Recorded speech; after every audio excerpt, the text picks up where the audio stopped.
Hi, guys, welcome back to another episode of 40 and Beyond. So, as my title suggests, we'll be speaking about blood donation, right? So, I donate blood regularly. Now, you may be saying, Delora, why? How is it that you got into donating blood? Why are you donating blood? Is there something wrong with you? No. I just remember being on social media and it's so ever so often you see someone asking, pleading with the public to donate blood for their family member, their child or something. And I'm like seriously, when we were healthy, why were we not putting blood in the blood bank so that if God forbid something happens to us or a family member, we would be able to receive blood? And I just say, you know what, Delora? I'm quote unquote healthy. As far as I know, I have nothing preventing me from donating blood. Why not put blood in the blood bank? One, it's like a social responsibility. Understand me? For persons who are out there, 'cause our blood bank in Jamaica is always stating that they're short of blood. So I'm saying, be socially responsible. Donate blood. So if people need blood, they're able to mark you. Yes, it's only one bag we're allowed to donate in Jamaica, like every 3-4 months. But it's still one bag that could save a life, right? And also I thought about it, Deloro, you're living, you're on this earth. Suppose you get sick. Suppose you meet in an accident. Suppose something happened to your children or your family members or your friends and they need blood. Then if something happens, there's no guarantee that at the time when something is happening with your friend or your family member that you can donate blood. Remember, if you're sick or in an accident, you can't donate blood for yourself, right? But who says that if your friend, your child, your family member who needs blood, at the time they need blood, you will be able to donate blood, right? So I say, you know what, let me make it a regular thing to donate blood. So this is my card. I donate blood as regularly as possible, right? And I check out blood also. So what that means is that I have had persons who need blood, and I go to the blood bank and I say to them, hey, I'm donating blood. And you give them the name, you give them the person's details, which hospital they are and stuff like that, and they'll write a checkout receipt, right? So, and trust me, I don't know, for me, I felt so good being able to have someone call on me to say, Delora, I need blood, and I was able to say, okay, here, right? So what I also wanted to share with you, I'm going to be looking on my computer here, are the different blood types, the people you can give blood and people you can receive blood from. But let me just put it out there. When you're donating blood, it doesn't matter, right?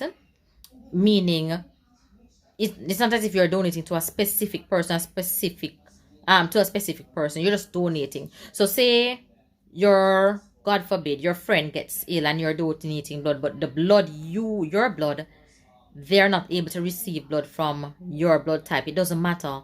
As long as there's blood going in the blood bank, they will take out the blood type that is matching your family or friend, right? So I just still wanted to give you an idea of the different blood types, the blood that persons you can give blood to, and persons who can receive blood from you. So at least you know. It also is important to know in terms of sometimes compatibility with having children with persons, right? And also understanding when you're pregnant, and because there are times when our body will cause us to have miscarriages, and sometimes it's because of the blood type of the child, and your blood type it's not the same, and hence there is some what's the word to use, it's just we're just not compatible, and there are injections that you can get to ensure that you are. So knowing your blood type is so important, and little knowledge around just blood overall and how it can affect us. So let us get to the different type of blood types, who you can give and who you can receive from. So I am O positive. So I'm O positive. So my group is O and RH is positive. For the RH, you have RH positive and you have RH negative. So that's another type of grouping that blood is grouped into, right? So for me, who is O positive, I can give blood to O positive, A positive, B positive, and AB positive. And I can receive blood from O positive and O negative, right? We have another blood type, A positive. You can receive blood from A positive, AB positive. You can give blood to A positive, AB positive, and you can receive blood from A positive, A negative, O positive, O negative. For B positive blood type, you can blood type B RH positive. You can give blood to B positive, A positive, AB positive, receive blood from B positive, B negative, O positive, O negative. Now, this blood type, AB positive, I want to say this is a creme de la creme blood type, right? Blood and type. So they can give blood to AB positive, but guess what? They can receive blood from everybody. So if anything happens to them, any blood, you just take out and say here, right? All right. Now, A negative, they can give blood to A positive, A negative, AB positive, and AB negative. And they receive blood from A negative and O negative. For blood type O, RH negative, so O negative, they give blood to everybody. Everyone can get blood from a O negative person. But the only thing is that they receive blood only from O negative.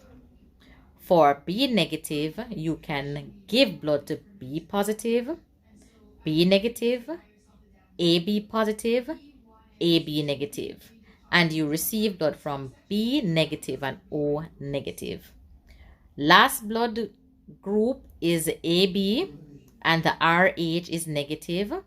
They give blood to AB positive, AB negative, and receive blood from AB negative, A negative, B negative, and O negative. Now, it's important to know your blood type and your blood group and your RH, right? And who you can receive blood from. Possibly, what you can also do is, if like within your family, you can seek out the persons who are able to donate blood to you based on your group and the group that you can receive blood from. But remember, it's not everyone that can donate blood, because if you have say for instance diabetes, hypertension, there are certain people who can't donate blood, and also your blood count could be low, or your blood count could be low. You don't have enough iron in your blood, you're not able to donate blood. So that's why I implore on you, check, donate blood when you're healthy and able to. So if it is that it comes to a time that you need it, or you have someone who really needs it, you won't be dependent on that specific time to be donating the blood, because we don't know what can happen to us at that time. So make it a regular practice to donate blood, put it into your blood bank, right? I know there are some countries that pay you for donating, but Jamaica is not one. But at least you will know that if it is that you need blood yourself, you pop out a card and you say, hey, here.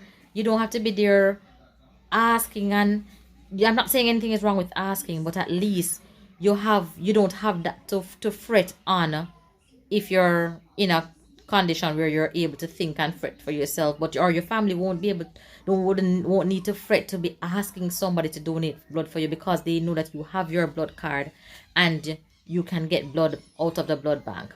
All right, guys, so Yes, so this is me just imploring upon you to donate blood. If you can't donate blood, it helps you, it help your friend, it will help your family members.